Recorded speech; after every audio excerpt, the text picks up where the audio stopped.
নমস্কার, আমি অনন্যাস ফ্লেভারফুল কুকিংয়ের আর একটা নতুন পর্বে আপনাদের সকলকে স্বাগত জানাই। আজকে আমি আপনাদের সঙ্গে চিকেন কোফতার একটা রেসিপি শেয়ার করছি। এই রেসিপিটা বানানোর জন্য আমি বোনলেস চিকেন নিয়েছি। এই বোনলেস চিকেনগুলোকে ব্লেন্ডিং জারের মধ্যে আমি দিয়ে দিচ্ছি, এটাকে আমি ব্লেন্ড করব।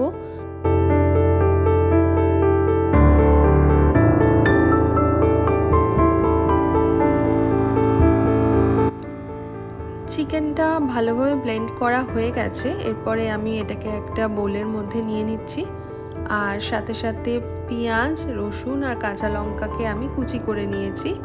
এই পেঁয়াজ, রসুন আর কাঁচা লঙ্কা কুচিটা আমি এই ব্লেন্ড করা চিকেনটার মধ্যে দিয়ে দিলাম। সাথে দিচ্ছি পরিমাণ মতো নুন। আপনারা নিজেদের স্বাদ অনুযায়ী নুনটা কম বেশি করতে পারেন। দিচ্ছি গোলমরিচের গুঁড়ো, যে যেরকম ঝাল খান সেই অনুযায়ী গোলমরিচের গুঁড়োটা দেবেন। এরপরে আমি এখানে একটা মশলা তৈরি করে নিয়েছি। এর মধ্যে রয়েছে দারচিনি, এলাচ, লবঙ্গ, জায়ফল, জয়িত্রী আর স্টার অ্যানিস। শুকনো খোলায় নেড়ে নিয়ে আমি এটাকে গুঁড়ো করে নিয়েছি। সেই মশলাটা আমি এই চিকেনটার মধ্যে দিয়ে দিচ্ছি। এরপরে দেখুন, একটুখানি বেসন একটা জায়গার মধ্যে নিয়ে আমি একটু ড্রাই রোস্ট করে নিয়েছি। এই ড্রাই রোস্টেড বেসনটাকেও আমি চিকেনের মধ্যে দিয়ে দিলাম। এরপরে আমি দিচ্ছি ছোট চামচের 2 চামচ মতো টক দই। এই সমস্ত কিছুকে একসঙ্গে খুব ভালোভাবে চিকেনের সাথে মিশিয়ে নিতে হবে। তো দেখুন, এখানে ভালোভাবে মেশানো হয়ে গেছে। একটু সময় নিয়ে মেশাতে হবে এটা, যাতে চিকেনের সাথে ভালোভাবে সমস্ত কিছু মিশে যায়। এরপরে দেখুন, আমি হাতে একটুখানি জল দিয়ে হাতটাকে ভিজিয়ে নিয়েছি। এরপরে ওই মিক্স করা চিকেনটা থেকে আমি ছোট ছোট বলের আকারে, যেরকমভাবে চিকেনের কোফতা হয় সেইরকমভাবে আমি একটা একটা করে রেডি করে নিচ্ছি। চিকেনের যে কোফতাগুলো সেগুলোকে আমি তৈরি করে নিয়েছি। এরপরে আমি এই রান্নাটা দুটো প্রসেসে করছি। একটা হচ্ছে স্টিম দিয়ে কোফতাগুলোকে, আর একটা হচ্ছে কোফতাগুলোকে ফ্রাই করে। দুটোভাবেই আপনারা ট্রাই করতে পারেন, দুটোরই টেস্ট একদম একই রকম হয়। তো স্টিম দেওয়ার জন্য আমি প্রেসার কুকারের মধ্যে সামান্য জল দিয়ে একটা স্ট্যান্ড বসিয়ে নিয়েছি। এরপরে একটা বাটির মধ্যে সামান্য সাদা তেল দিয়ে আমি বাটিটাকে ভালোভাবে তেল দিয়ে মাখিয়ে নিচ্ছি। এরপরে চিকেনের যে কোফতাগুলো তৈরি করে রেখেছিলাম সেই রকম 4টে কোফতা আমি এই বাটিটার মধ্যে দিচ্ছি, যতটা এই বাটির মধ্যে ধরবে। তো দিয়ে আমি প্রেসার কুকারের লিডটাকে আটকে দিচ্ছি, আর হুইসেলটাকে আমি খুলে দিয়েছি। এটা মোটামুটি ওই 15 মিনিট মতো লাগবে ভালোভাবে এটা স্টিম হতে। তো দেখুন, এখানে চিকেনের যে কোফতাগুলো খুব ভালোভাবে কিন্তু স্টিম হয়ে গেছে। টুথপিকটা দিয়ে আমি দেখানোর চেষ্টা করছি যে পুরোপুরিভাবে টুথপিকটা এই চিকেনের কোফতার মধ্যে ঢুকে যাচ্ছে।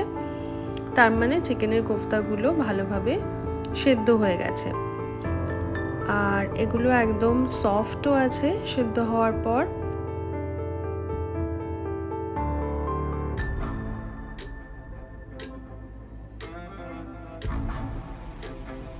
এরপরে আমি ফ্রাইং প্যানের মধ্যে দিয়ে দিচ্ছি সাদা তেল।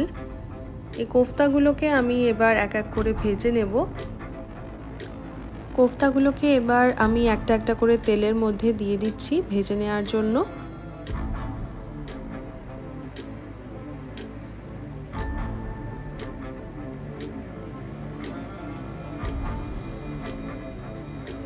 দেখুন, চিকেন কোফতাগুলো এখানে খুব ভালোভাবে ভাজা হয়ে গেছে। এরপরে আমি এই চিকেন কোফতাগুলোকে একটা জায়গার মধ্যে তুলে রেখে দিচ্ছি।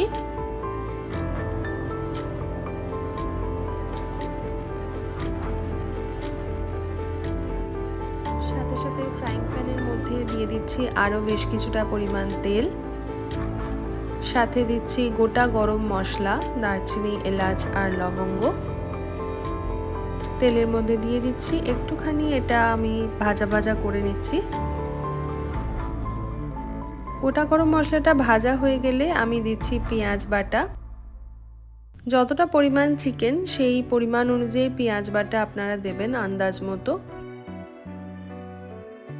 পেঁয়াজটা একটু ভাজা ভাজা হয়ে গেলে এর মধ্যে দিয়ে দিচ্ছি আদা, রসুন আর কাঁচা লঙ্কার পেস্ট। এটাকেও খুব ভালোভাবে পেঁয়াজের সঙ্গে ভাজা ভাজা করে নিচ্ছি। এরপরে দিচ্ছি আমি আগে যে ভাজা মশলাটা আমি দেখিয়েছিলাম, সেই ভাজা মশলাটা আমি একটুখানি এর মধ্যে দিয়ে দিচ্ছি। সঙ্গে দিচ্ছি অল্প একটু পরিমাণ জল দিয়ে সব কিছুকে খুব ভালোভাবে একসঙ্গে কষিয়ে নিতে হবে। এরপরে এর মধ্যে দিচ্ছি আমি টক দই, ফ্যাটানো টক দই দিয়ে দিচ্ছি।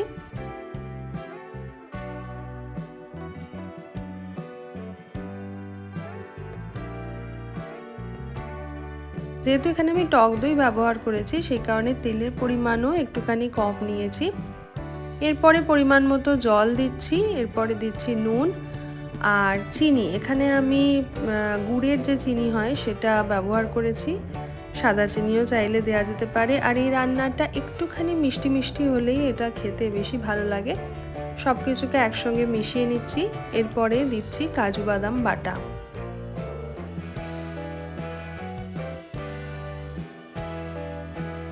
কাজু বাদাম বাটাটাকে ভালোভাবে সব কিছুর সাথে মিশিয়ে নেওয়ার পর এখানে পরিমাণ মতো জল দিচ্ছি। যে যেরকম গ্রেভি পছন্দ করেন সেই অনুযায়ী জলের পরিমাণটা কম বেশি করতে পারেন।